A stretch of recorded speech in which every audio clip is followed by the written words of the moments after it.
The Love Island USA Season 8 contestants are finally putting everything out in the open, and now the realest person in the village just left. Let's get into it. Hey y'all, it's Nate. Welcome back to my little corner of YouTube. This video will contain spoilers for Love Island USA Season 8 episode... Baby, what episode are we on? 9? Yeah, episode 9. I'm losing track. So if you haven't seen it yet and you do not want spoilers, save this video and come back after you do. You are about to hear my thoughts on episode 9, but of course I want to hear yours, so feel free to drop your thoughts below if you do want to participate in the conversation, and give this video a like and a hype before you go. Listen, I'm getting confused on these episodes because all the shows that I cover in batches. So I'll be like 1 through 3, 4 through 6, 7 through 8, and then 9 and 10, and I'm out of here. I'm not leaving here no time soon with Love Island. So it's starting to all run together. We're on episode 8. No, we're on episode 9.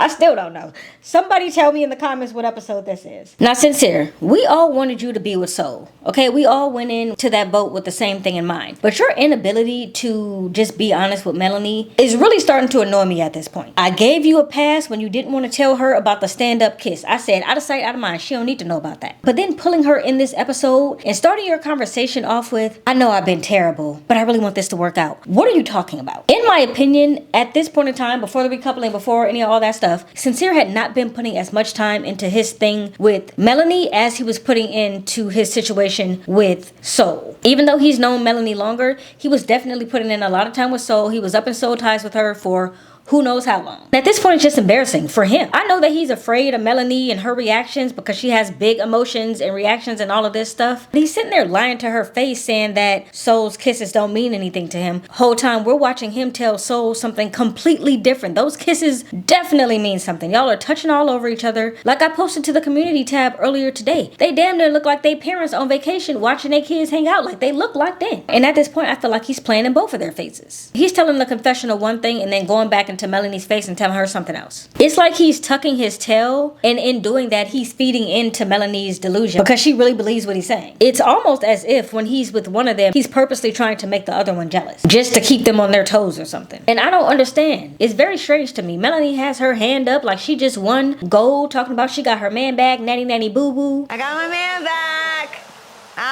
And I'm just like, my good sis, he's lying to your face. And then on top of it, Sincere's gonna let her sit there and say, I got my man back, knowing that he's gonna go the next morning and make breakfast for Melanie and Soul. We all thought Sincere was a player when he came in here. He looks like a player, he's named like a player, and he just needed someone else to come in and turn his head, and now his true player ways are coming out. But for some reason, he's pretending like that's not what he's doing. I don't think I've like strung anybody along.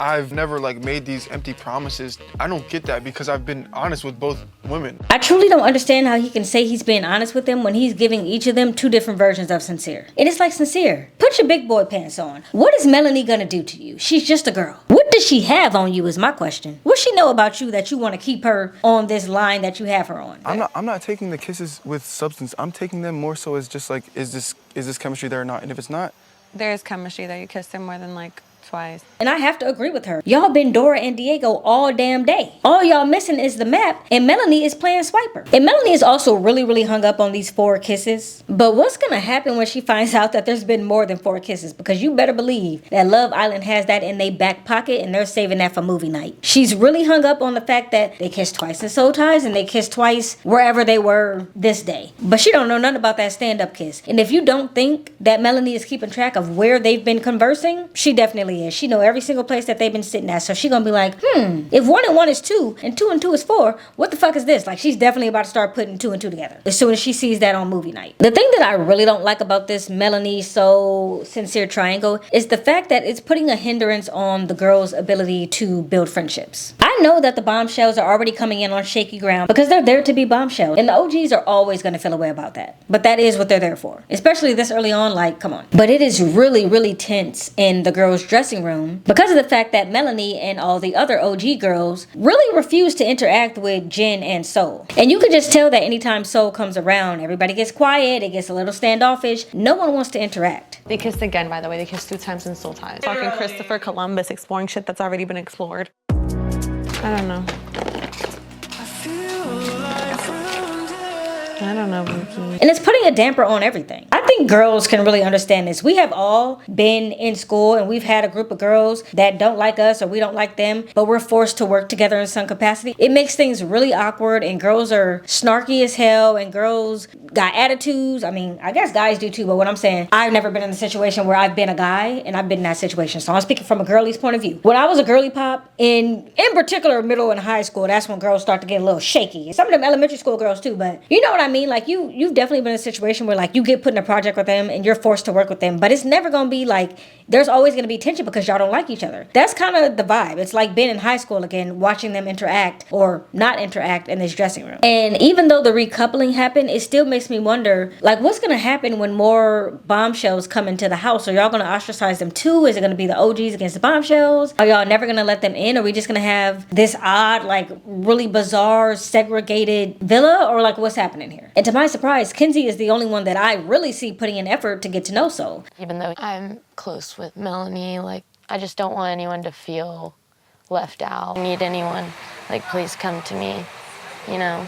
I just want to let you know, like, you're not alone. So even said herself during that pie challenge, none of these people have made an effort to even get to know me. I don't know, for everyone to, like, shit on me earlier today when no one has, like, got to fucking know me doesn't fucking make sense to me. And I feel like we really got to see this dynamic play out during the pie challenge when Soul started crying and none of the OG girlies tried to console her. In fact, it was so tense that the two hosts actually had to go and console her, along with Jen.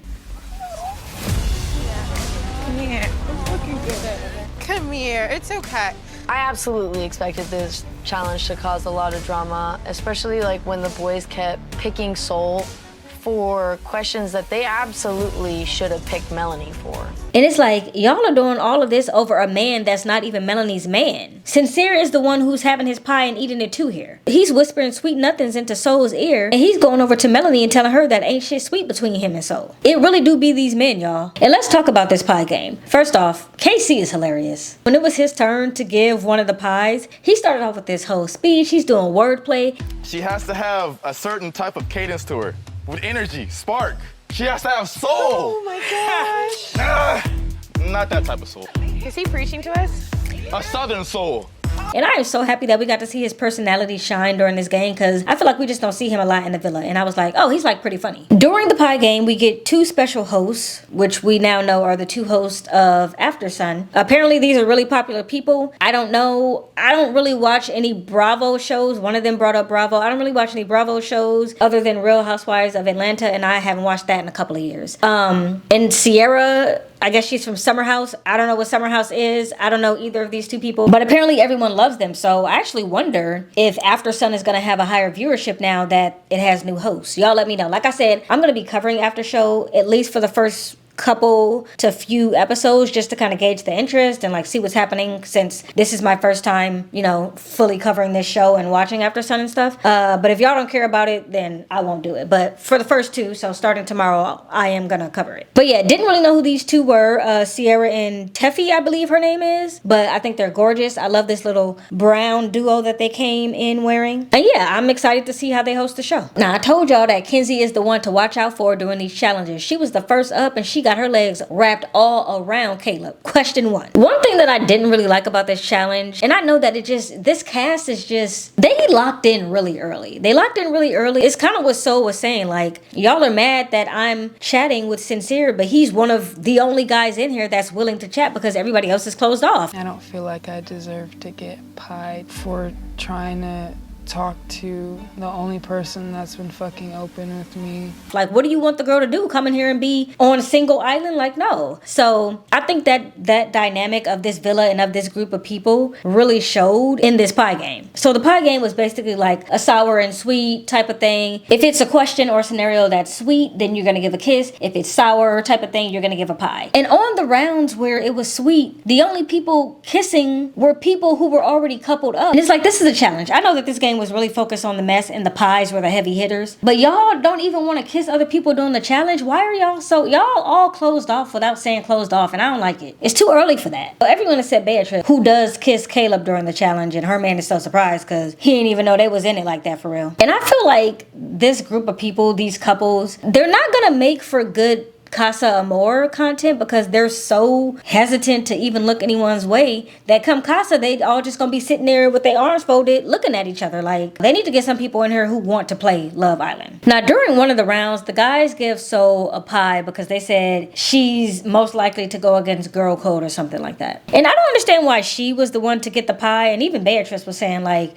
they kept giving Soul pies for questions and scenarios that should have gone to Melanie. But in particular with this question, I didn't really understand it because what part of girl code has Soul broken? I don't think this is a situation where universal girl code applies. This is a situation where friendship girl code applies. Something like universal girl code would be telling another girlie that she has tissue stuck to her heel before she walks out the bathroom or the club, or giving another girl a tampon when her period starts unexpectedly and you happen to have an extra one on you. Like, that's universal girl code. All the girlies are gonna know how that feels. Every girl has been in those situations and they're gonna know how that feels and they're gonna lend a helping hand. Universal girl code. Friend girl code would be, we're on a dating show and I don't want to go after your man because we're locked in as friends. That would actually be more like the Kenzie and Melanie situation where Melanie told Kenzie that she wanted to pull Corbin. Melanie is the one that should have got the pie for that, but everybody in the villa is so lovey-dovey and locked in that nobody wanted to do that. How is Soul going against girl code when Soul is a bombshell and she's there doing what a bombshell does? And it actually turns out that they have been putting pie in her face multiple times. We didn't really see all of them. And I truly do think they were picking on her because she was the easy way out. They know that those pies should have gone to other people, but everybody is so locked in and friendship and besties and this is my couple for life, for lifers, that they don't even want to play the game. Go ahead and wipe this whole cast out and get some new people in who gonna play. No, I'm just kidding. I do like some of them, but it's like, what are y'all doing? They're kind of clicking up, both as the girl clique and as a whole OG group. And Soul finally gets fed up with constantly being, you know, the scapegoat for this game, that she gets frustrated and she starts crying because her feelings are hurt and she feels attacked. And then Melanie, finally showing some compassion, says, I think I'm gonna go talk to her. I'm gonna pull her for a chat and have a conversation with her. And Sincere talks her out of having a conversation with Soul.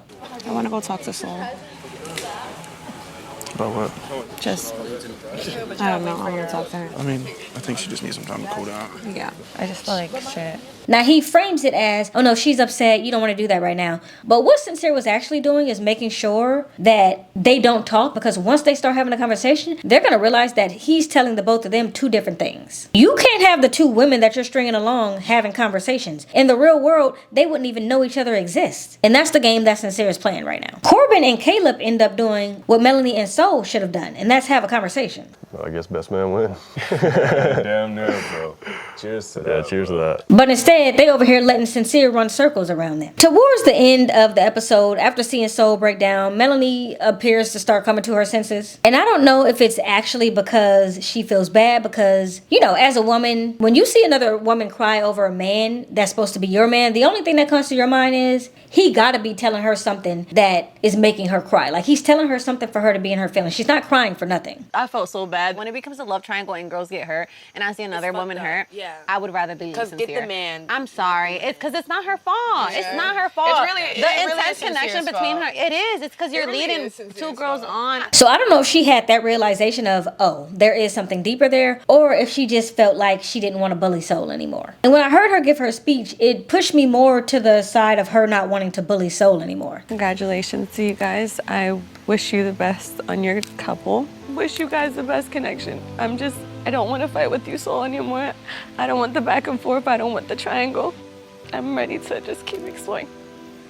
Like, oh, so you've decided that you're done fighting with me, so it's over now? Like, you've decided you don't want to do it anymore, so we're good? No, baby, that's not how that works. What if I'm not done being mad at you now? You don't get to say truce and it's truce. It's not Melanie's world. And at this point, if I'm Soul, I'm getting ready to turn it up a few notches, because now I have officially taken your man, and America is backing me on taking your man. I'm about to be all over him. I'm being petty, very petty about it. I can't wait till Sunday, because I know some stuff is about to get shaken up. Moving on to Trinity and Bryce, I just know Bryce is getting cooked in his group chats right now. I know he's not there to defend himself, but his group chats are probably making other group chats about him and talking mad shit right now. As friends, but they talking shit. Every Every single person that heard about him wanting to pull Kata, the immediate reaction was to laugh. Actually ask her if she's interested in it.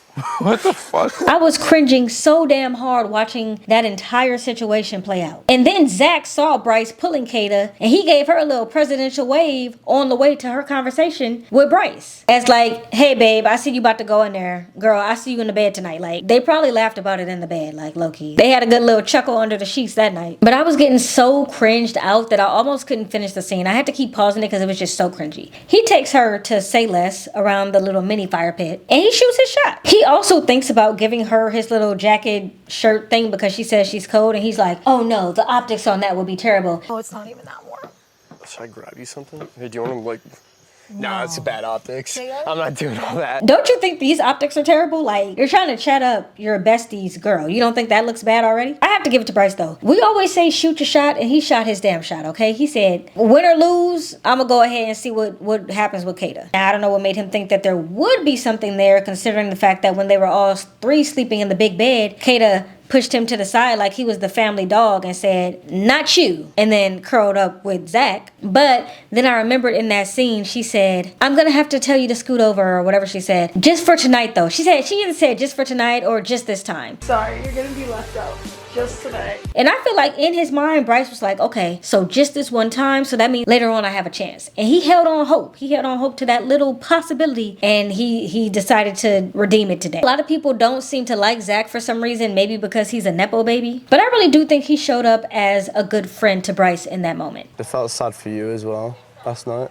Yeah. Because you seemed low. Because if I was to exclude myself out of the situation, you basically just put your heart on the line and you got rejected. And I'm sorry that I'm going into the end of week 2 still saying I don't see what y'all see in Bryce and Trinity. I don't know. Me and C are going to start our live streams next week. I'm so excited for that. He is the Love Island king, in my opinion. I found him through, I found him through his reviews of Love Island when I was first watching Love Island. I pretty much learned everything about the show from him, so I'm so excited that we are taking our live streams outside of Love is Blind. That'll be Friday. If anything changes, stay tuned to the community tab for updates on that, but we gonna be back in the swing of things with the live stream, so y'all can come, have conversation with us in real time. We can talk about all this. I can ask him in real time how he feels about Bryce and Trinity, because I'm just not seeing it. I did see him mention in one of his videos the other day that he might be starting to see the vision, but my vision is blurry, so I need him to explain it to me. But yeah, I'm gonna attempt to get this video out tonight, if not early tomorrow. It is Friday night. I've been editing all week, so I'll just see if I'm gonna edit until I get tired, essentially, and see what happens with that. But whenever this does go up, of course you will see it, and we can chit chat in the comments. Until then, I'll see y'all later. Bye. I'm not to say the same about you. Born blameless, grew up famous too. Just a baby born blue. No. Love it when Billy raps. I don't blame you, but I can't change you. You know, Beyonce won for Album of the Year for Cowboy Carter when Hit Me Hard and Soft came out. And I'm rooting for everybody black, but Cowboy Carter should not have won over Hit Me Hard and Soft. And I know that's unpopular as, but that Billie Eilish album, no skips. No skips. The entire fucking album, banger after banger after banger. Sorry. That's just the reality. Like I posted to the community tab.